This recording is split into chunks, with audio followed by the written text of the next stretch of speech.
Sup? Dope. In 2019, a family of 4 moved into a new house in a quiet suburb in Hawaii. They loved it until they discovered the dark secret their house held. This story is easily one of the spookiest true stories I have ever come across. But before we get into today's story, if you're a fan of the strange, dark, and mysterious delivered in story format, then you've come to the right place because that's all we do, and we upload once a week. So, if that's of interest to you, when the like button calls your restaurant to place a very long and complicated order for delivery, let them finish in their entirety before telling them they are outside of your delivery range. Also, please subscribe to our channel and turn on all notifications so you don't miss any of our weekly uploads. Okay, let's get into today's story.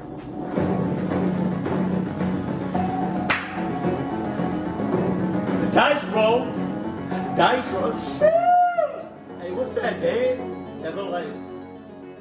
I hate it. In 2018, James and Brittany Campbell jetted off to the very famous Little Vegas Chapel, which is located just off the Las Vegas, Nevada Strip, and they got married by a man dressed up as Elvis Presley while the couple stood in front of a pink Cadillac. While their wedding was certainly not traditional by Western standards, it somehow seemed fitting for the newlyweds. After all, they were not a traditional couple. Brittany, who was 36 years old, was extremely energetic and outgoing and bubbly, and she even referred to herself as being a little crazy. As for James, who was 35... Hold on. Crazy?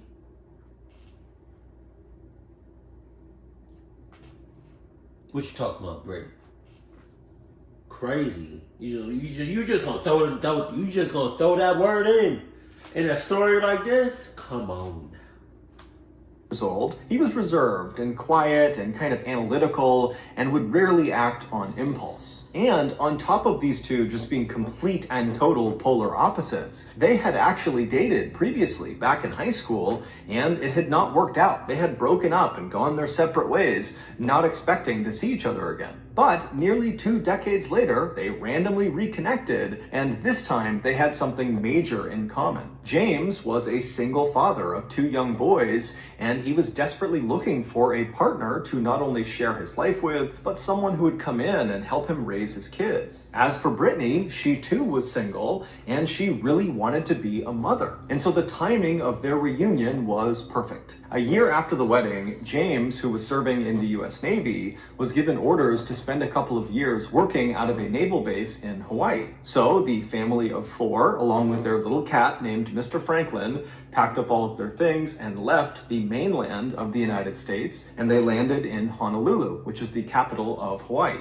The family would move into a modest 2-story home located just a couple of minutes drive away from the airport. The house was located at the end of a cul-de-sac in this very quiet and safe neighborhood that really didn't look like the type of neighborhood you would expect to see on a beautiful Hawaiian island. It really just kind of looked like typical American suburbs with all these cookie-cutter 2-story houses right up next to each other on either sides of the road, and out front everyone's got a white picket fence. But for the Campbells, who had never lived in Hawaii before and were used to living on mainland America, it was actually kind of nice to move into this neighborhood and have it look kind of familiar. And so before long, the Campbell family loved their new Hawaii house. That is, until they learned their house had a dark secret. It also... So none of their neighbors gonna say nothing about the house, because I guarantee you, somebody in the neighborhood, at least one person or one family, knows what's up about that house. But they not saying shit. Yeah! Started in June of 2019, so not long after the Campbells had moved to Hawaii. Brittany, she had to go into the garage to get something. Now, their garage was attached on the left side of their house if you were looking at their house from the street, and there was a door on the first floor of the house that led into the garage. And so Brittany, she walked across the first floor, she opened that door in the house, she went into the garage, she flipped on the light switch, and what she saw all over the garage made no sense to her. They still had a bunch of moving boxes that they had not unpacked since they'd only been in Hawaii for a matter of weeks. And so all these unopened boxes, they had just kind of stacked up inside of the garage. But when Brittany had turned the lights on and looked into the garage, she saw nearly all of those boxes had been toppled over and lots of the There you go. Toby! It's Toby. or James, or one of them. They in cahoots. Yeah, you messing with spirits now. You gotta be messing with spirits. Come on now. Contents inside of these boxes had spilled out onto the ground, but even more bizarrely, it looked like it wasn't totally haphazard. It looked like someone had intentionally kind of sifted through the boxes and taken out random objects and put them into strange piles that didn't make any sense. The objects were not alike, or they had taken the objects and kind of stood them up in these strange arrangements, almost like they were being laid out for a garage sale. And so Brittany immediately just turns around and she leaves the garage. She goes to the other side of the house and she gets her husband. She brings James back and he looks inside. He's just as shocked as she is. And the two of them immediately just go into the garage and begin looking through all of the stuff to see if anything is missing.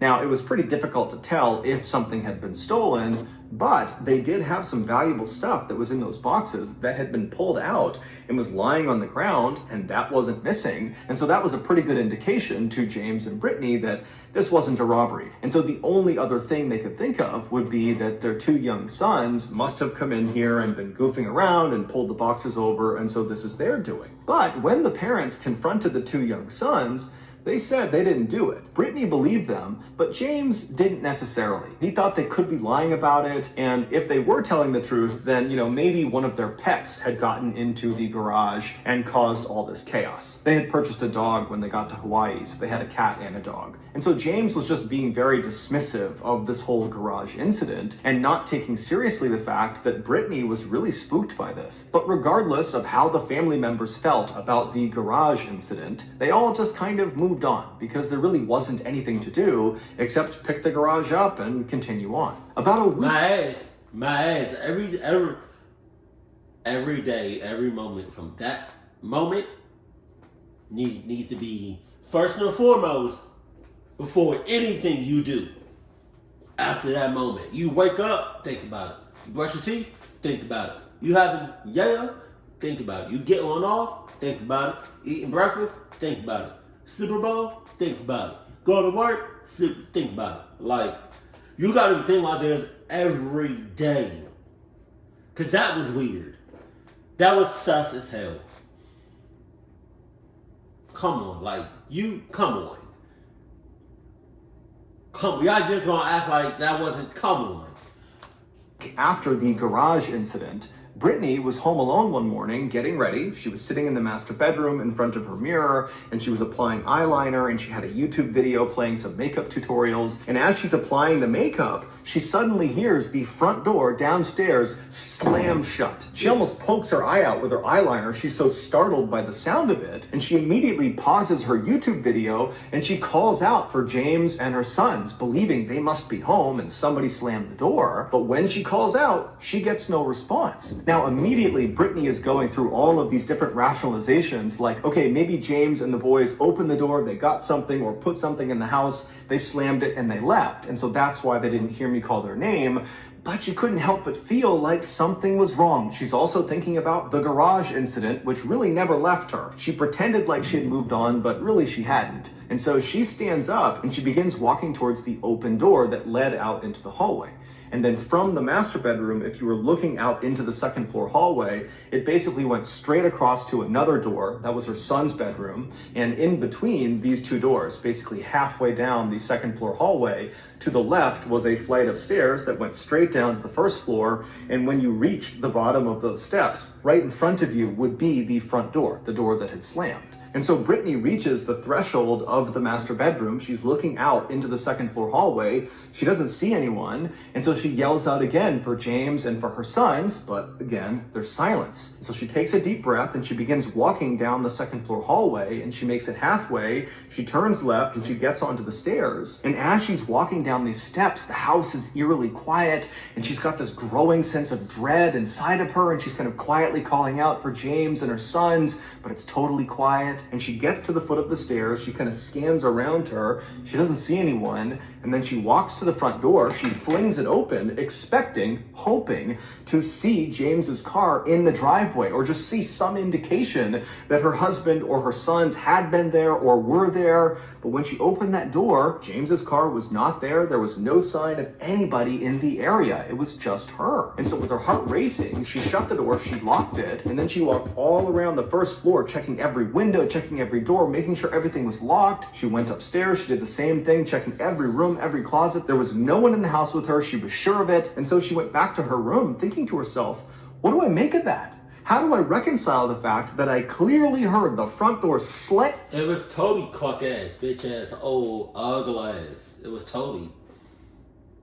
Cause let a third incident happen, I'd be like I don't know, something like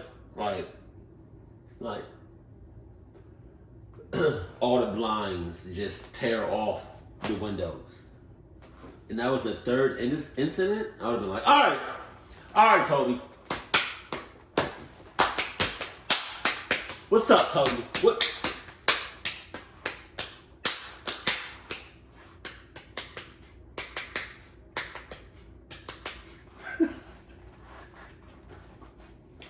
What's going on, Toby? You trying to say hi? Because all you can do is just say that. That's it. You don't got to cluck with me. That shit hurt. When I was slamming on my thighs, that shit hurt. Pause. But no one's here. And so Brittany would eventually leave the house and go about her day. And then that evening, she would come back home and her husband and her sons would be there.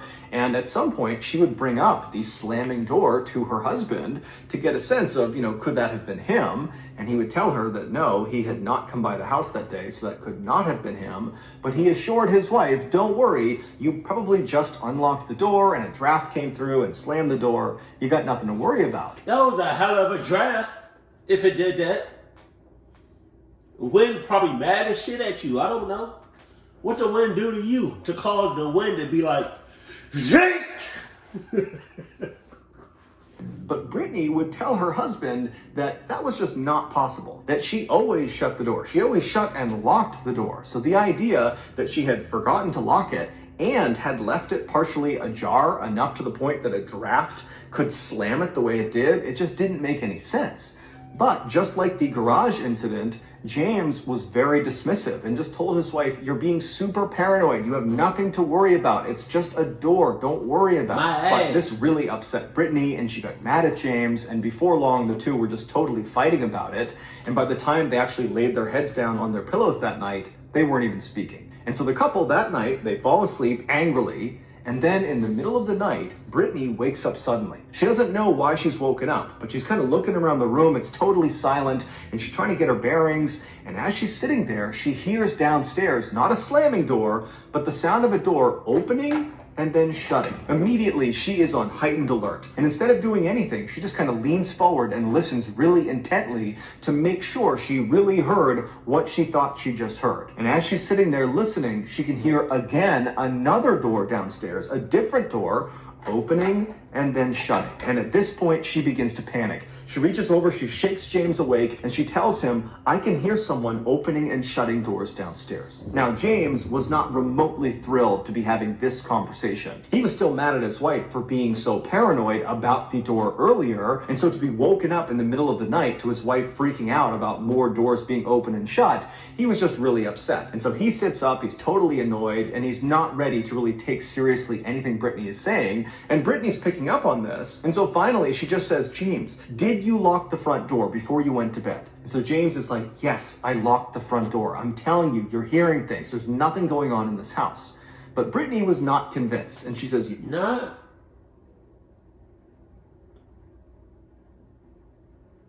James in cahoots. Not the kids in cahoots. That sounds like a movie. Or in cahoots. Or cahoots.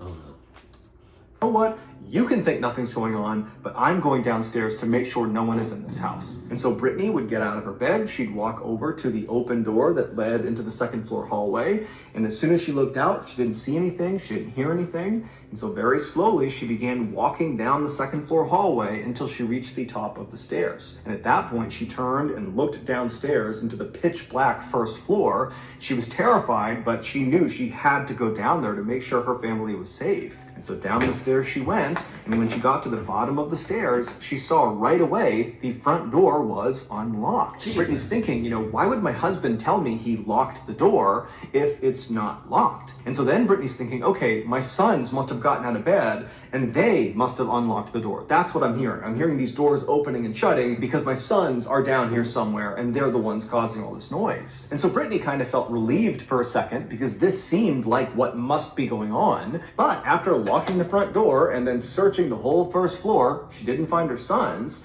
And then when she went upstairs again and went into her boys' room, she found both of them were fast asleep in their beds. And when she shook them awake, they showed no sign of having been awake recently. They were totally groggy and could not have been running around the house just minutes earlier. And so now Brittany is terrified. She tucks her boys back in and she tells them, everything's fine. But then she hustles back over to the master bedroom with her husband and she tells James, the front door was unlocked, and our sons were fast asleep. It couldn't have been them. How you gonna tell the boys to go back to sleep and everything's fine when you just shook them violently? Talking about,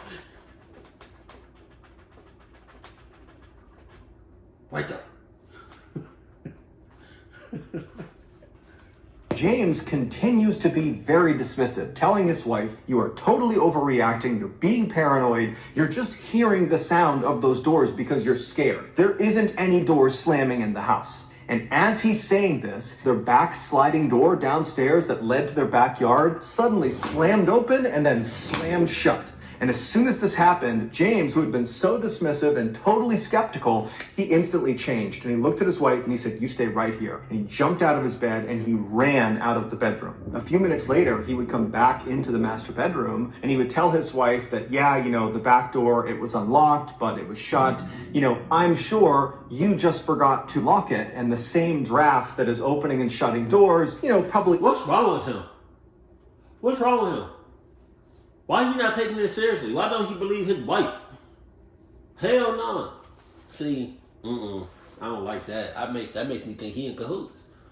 Opened and shut the back door too. So we got nothing to worry about. The house is locked right now. Let's just get in bed and go to sleep. And at this, Brittany is incredulous. And she says to her husband, you gotta be kidding me. There is something weird happening in our house. Doors are opening and shutting. We had that thing with the garage. You can't act like nothing is happening. And this, in turn, turned into a big fight. And so before long, the parents weren't even talking about who opened and shut the doors downstairs. They were just fighting with each other. And then eventually, they were just so tired that they gave up and they both went to sleep. For the next few weeks, nothing happened inside of the house. Brittany, though, continued to obsess over who or what had been causing those doors to open and shut, and then also, what happened in the garage, what caused all that stuff to fall out and wind up in these strange arrangements. Meanwhile, James continued to be unbelievably dismissive and did not want to talk about the potential for something strange happening in their house.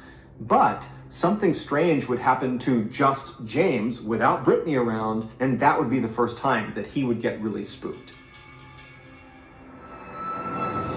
Here come the ad. Today's video is sponsored by NordVPN. Now, I know what you're thinking. This is probably just another ad for cheap cigarettes for my pet dolphin. But no, it's not. Don't worry. This ad is for all my good, honest, hardworking people that just want to kick back and relax and purchase a high-quality rabid turtle to send to the like button without being interrupted by disgusting pesky pop-up ads. If you're living this pop-up nightmare right now, then today is your lucky day because NordVPN exists. A VPN, or virtual private network, is a service that keeps you safe when you browse the internet. And NordVPN is the brand name in the VPN space. Not only will NordVPN ensure that all your data remains behind their wall of next-generation encryption, But also, most importantly, through their latest feature, Threat Protection, they will automatically block all those disgusting pop-up ads that have been destroying your opportunity to buy a quality rab turt. NordVPN's Threat Protection will also protect you from malicious sites, trackers, and downloads. So, you can either go waste your money on any of the hundreds of so-called deals out there for cheap dolphin cigarettes, as if that exists, or you can be a big dog, sign up for NordVPN, and buy an infinite number of quality rab turts without interruption. Talk about a no-brainer. Currently, the best deal for NordVPN is through my YouTube offer. Right now, NordVPN is offering viewers an exclusive 2-year plan at a huge discount, plus an additional month free when you go to nordvpn.com/MrBallen. And it's risk-free with Nord's 30-day money-back guarantee. Again, that's nordvpn.com/MrBallen, or click the link in the description below. Okay, back to the story.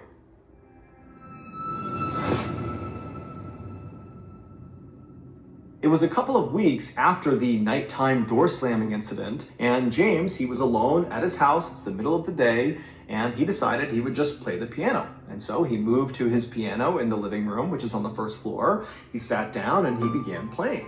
And then after a little while, he started to feel like he was being watched. And it got to the point where it was so uncomfortable, he had to stop playing and actually look around and make sure he really was alone.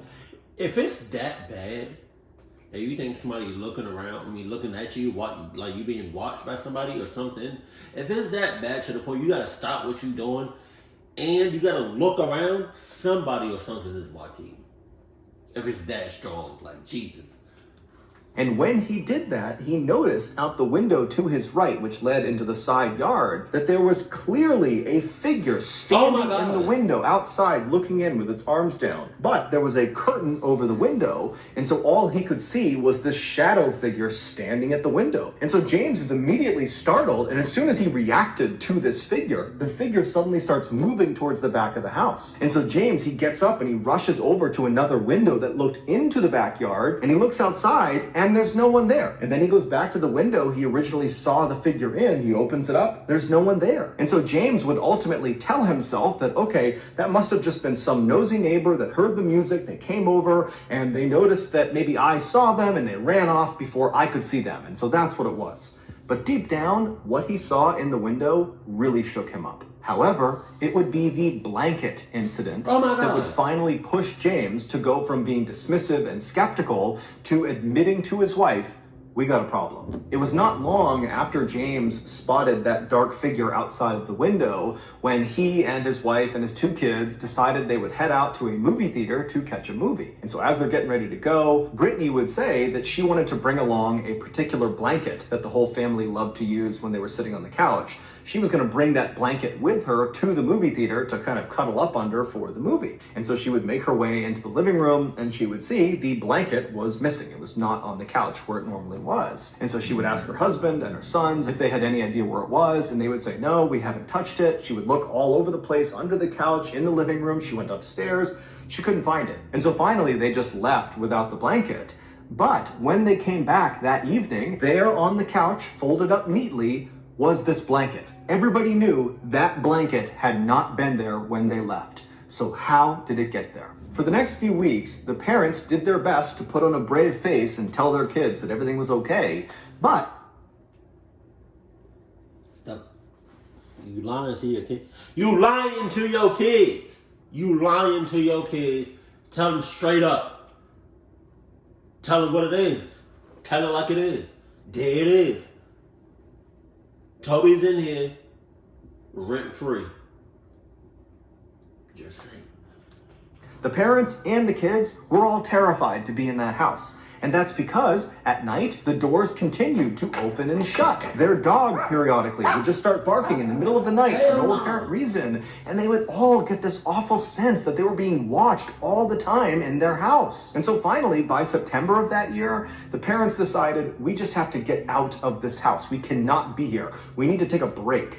And so they packed up their stuff and they flew to mainland America, where they stayed with some family for a week. On September 20th, they hopped back on a plane and they flew back to Honolulu. And as they're driving from the airport to their house, Brittany and James were just kind of secretly hoping that, whatever weirdness was happening in their house would just magically stop once they returned. But as soon as James turned onto their street and they could see their house, they knew that was not going to be the case. Because as they began driving up their road, they could see James's very nice road bike was laying on their driveway. And so Brittany, she turned to her husband, and even though she knew the answer, she said, "James, were you riding your bike before we left?" And James, who doesn't even look at his wife, just shakes his head. No, he wasn't. And so James drives all the way down the road. He turns into their driveway, which is lined up right with the front of the garage door. And after James parks the car, he hits the garage door opener button. And so as James is sitting in the driver's seat, Brittany's right next to him, the kids are in back, they're watching as this door is raising right in front of them. And as soon as they can see into the garage, they see everything in their garage has just been completely trashed. Things are not just dumped out, but things have been ripped apart and shredded as if a wild animal had been let loose inside of the garage. James immediately said to his wife, "We've been robbed." And then he hopped out of the car and then turned and told his kids, "You stay in the car, do not get out." And James, he went over to the side of the house and got a sledgehammer for protection and made his way to the front door. Meanwhile, Brittany would be on the phone with 911 to report that someone had broken into their house. A few minutes later, James was inside of his house and he saw the entirety of his house was just like the garage. It had been completely ripped to shreds. But amidst the chaos were those kind of strange piles of random objects, much like they had seen in that first garage incident where the things inside of the boxes had been stacked in kind of strange piles and arrangements. And so James is looking around his first floor and he's seeing stacks of coasters and books and electronics. But what really got James's attention was that on various surfaces, there were these medical vials of drugs or chemicals that were placed all over the place. And he knew that was not his family's. Someone had brought those vials into this house. James would make his way up the stairs to the second floor landing, and right away he could tell, the upstairs had all the hallmarks of being destroyed as much as the first floor.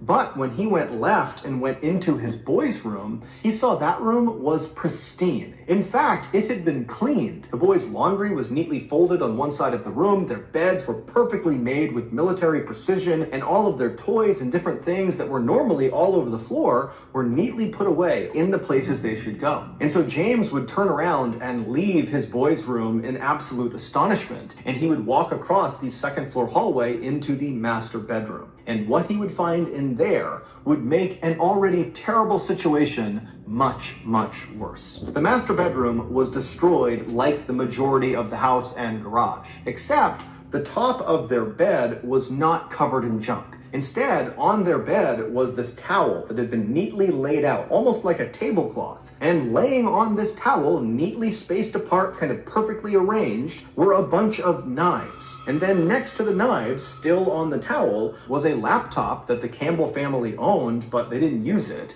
It did work, but it just kind of... I would have loved to see some of this footage if they put cameras up before they left to go back to the mainland. But that would be so dope to see.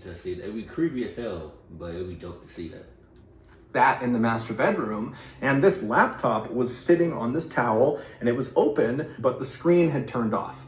And so by this point, Brittany had come upstairs. And so Brittany and James, they walk over in horror to this layout on their bed, and they click the keys on the keyboard of their laptop, and it illuminates the screen and shows whatever was being worked on last. And it's this long, long Word document that neither of them made. They scrolled to the top of this document, and the document was titled The Omnivore Trials, and then below that it said, A Rehabilitation for Rat-like People. And then below that, the entire document was kind of like a diary. It was a whole bunch of observations about so-called specimens, and these specimens were very clearly the Campbell family. And these observations made about the Campbell family were very intimate. In fact, the only way to garner these observations were if you were watching the Campbell family right up close, almost on an hourly basis for days, weeks, months at a time. These observations ranged from what time the Campbell family liked to watch TV to what James and Brittany talked about behind closed doors in their bedroom, including their struggle to have a child, something they were not talking about to their family.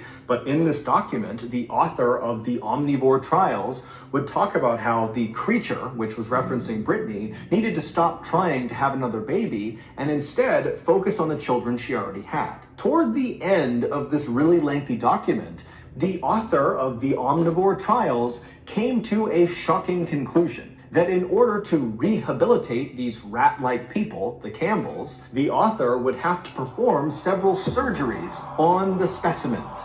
These surgeries were hand amputations and gender reassignment surgery. What? And then after this conclusion, there was another note that detailed all the different surgeon tools the author would need to perform these surgeries, as well as a list of drugs and chemicals they would need in order to sedate these specimens before they performed these surgeries. And so after James and Brittany see this, they realized that those knives laying out on the towel were for them. Those were the knives that... Where the police at? Because then she called the police? Where the police at? Because not they in cahoots. They should have been there. From the moment she called the police up until now, I feel like the police should have been there. Because they playing. Going to be used for the surgeries. And all those weird vials, those medical vials they saw all downstairs, those were likely the drugs that would be used to sedate them so they could go under the knife. 15 minutes before James and Brittany went into their house and discovered the knives, the medical vials, and the laptop, James grabbed that sledgehammer and walked to the front door while his wife called 911. And so James, he gets to the front door, he puts his key into the lock, he unlocks it, and with the sledgehammer in one hand, he attempts to push the door open. But despite the door being unlocked, he can't open it. There's resistance behind the door. And so James kind of gets down and he presses as hard as he can into the door with his shoulder until finally it opens up just a crack and James can see into the house. And so James, as he's pressing the door barely open, he's staring into this crack, trying to make out what's going on inside of his house. And then suddenly a set of eyes meet his. Ho, ho, ho, ha, ho. Ah, that was damn. Oh, that's scary. Oh my God. Behind the door. And before James can do anything, this man that is standing inside of his house says to James, "This is not your house," and then proceeds to push the door shut on James. James, in an adrenaline-fueled fury, smashed the door open, grabbed this guy, and yanked him out of the house and threw him onto the front yard. And then James, with his sledgehammer, would stand in front of this guy between him and his kids and his wife, and he would say, "If you go anywhere, I'm going to have to attack you with this." But the intruder, this guy, whose name was Ezekiel Zayas, he was a 23-year-old young man, he would just stand on the Campbell's property, staring directly at James, unblinking. And then a couple of minutes later, the police would show up and Ezekiel would not put up any fight. He would be arrested and he would be taken away. It was after he was gone that James and his wife would actually go into their house and they would see the state it was in, and they would go upstairs and they would discover the knives and the laptop. It would turn out months earlier, Ezekiel had apparently found a way to sneak in and out of the Campbell's property. And so around the time they had moved in, Ezekiel was living there as well. He was mostly living in the crawl space above the second floor bathroom. And then whenever he was able to, Ezekiel would climb down out of this crawl space and he would go and observe the Campbells. And this was not just at night. Based on some of the observations inside of Ezekiel's Omnivore Trials document, clearly he was watching the family in the middle of the day too. Also, based on these observations in this document, it was pretty clear that Ezekiel was getting ready to actually carry out these surgeries on the Campbell family, meaning the Campbells' decision to go on vacation when they did could very well have saved their lives. And if there was any question as to whether Ezekiel could have actually carried out that level of physical harm on another human being by carrying out those surgeries, well, after he was arrested for what he did to the Campbells, while he was in jail, he beat his cellmate to death. Allegedly, although a guard literally walked in and saw Ezekiel punching and kicking and beating this guy, and then he died. but technically the trial is not over, so it's allegedly. Ezekiel is currently in a state hospital, and they are trying to determine if he is fit to stand trial for what he did to the Campbells and for what he did to his cellmate. Even though it might be self-explanatory at this point in the video, it's worth pointing out that we have no idea what Ezekiel's motives were for why he did the things he did to the Campbell family, or what he was looking to achieve with the so-called omnivore trials. We also don't know why he allegedly killed his cellmate. As for the Campbells, this whole experience was so traumatic that they did not stay at their Hawaii house. They moved, and as of today, their whereabouts are unknown. Jesus. So that's going to do it. If you got something out of today's episode and you haven't done this already, when the like button calls your restaurant to place a long, complicated order for delivery, wait until they're completely done to tell them they are out of your delivery range. Okay, Snapchat. Those pages are just called MrBallen. If you want to get in touch with donors to the MrBallen Foundation, honor them. Depending, alright, so, Ezekiel's reaction, to James opening up the door and then seeing him, throwing him on the ground and about to attack him with the sledgehammer.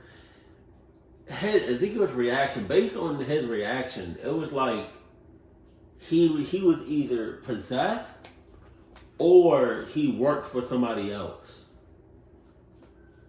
Cause it looked like he was not.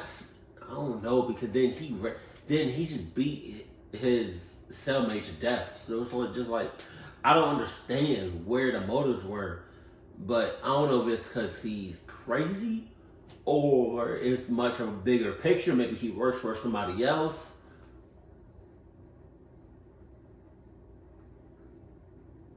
I don't know, but that Joan, man, if I was the family, bro, yeah, I would leave my whereabouts unknown.